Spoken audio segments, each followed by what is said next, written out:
প্রিয়া, ওই প্রিয়া, তুই এখনো ঘুমাইতাছস? দেখ তোর বাড়িতে আয় পড়ছি তোরে দেখার জন্য, আর তুই এখনো ঘুমাইতাছস? কি রে তুই এত সকালে আমার বাড়িতে? কি তোর আমার বাড়িতে আইসস কে লেগা? দেখার লেগে আইছি। তুই বলে নতুন জামা কিনছস, এটা দেখার লেগে আইছি। আরে বৃষ্টি, কেমন আছো তুমি? অনেকদিন তোমারে দেখি না। তো আন্টি অনেক ভালো আছি। আপনি কেমন আছেন? আপনাকে তো অনেক সুন্দর লাগতেছে। শাড়িটা কি নতুন কিনছেন? অনেক সুন্দর লাগতেছে আপনাকে। হ্যাঁ, শাড়িটা নতুন কিনছি। তোমার আঙ্কেলও বলতেছিল আমাকে নাকি অনেক সুন্দর লাগতেছে। আন্টি আপনি এত সুন্দর, এই প্রিয়া কার মতো হইছে?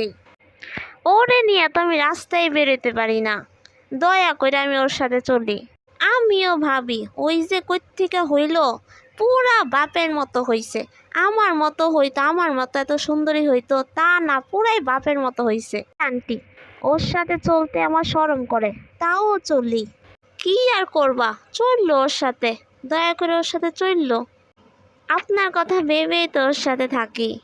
আচ্ছা মা, তুমি কিন্তু আজকে না খেয়ে যাবা না, দুপুরে খেয়ে তারপরে যাবা। আচ্ছা আন্টি, শুধু দুপুরে না, রাতেও খেয়ে যাব। আচ্ছা আমি তাহলে রান্না করতে যাই। হ্যাঁ, তোমরা গল্প করো। কি রে, তুই আমার বাড়িতে আইসিস কি খাওয়ানোর জন্য? হ্যাঁ, খাইতে আয় পড়ছস? কি কস, শুধু কি খাইতে আইসি? তুই কি কি কিনছস এগুলো দেখবো, তোরে কিছুই দেখাবো না। ওই তোর মা আমার জন্য কি রান্না করতেছে, একটু দেখে আই তো। গরু ঘাস খাওয়ার পরে পেছন দেখতে কি বের হয়, ওইগুলা রান্না করতেছে তোর লাইগা। কি রে, কি করছ তুই এগুলা? আমি কি রান্না করতেছি, তুই কি কইছস এইমাত্র?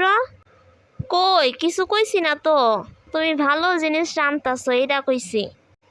আচ্ছা মা, তুমি একটু বসো, আমার রান্না এখনই শেষ হয়ে যাইব, তারপরে আমি তোমারে খাবার দিতাছি। আন্টি কোনো সমস্যা নাই, আমি আছি, রাতে খেয়ে তারপরে যাব। শয়তান ছেড়ি আমাদের বাড়িতে এসে বসে রয়েছে খাওয়ানোর লেগা। যা বাড়িতে যা। কইছি না, না খেয়ে যাব না, রাতে খেয়ে তারপরে যাব। হ, তুই গিল, আমি যাই।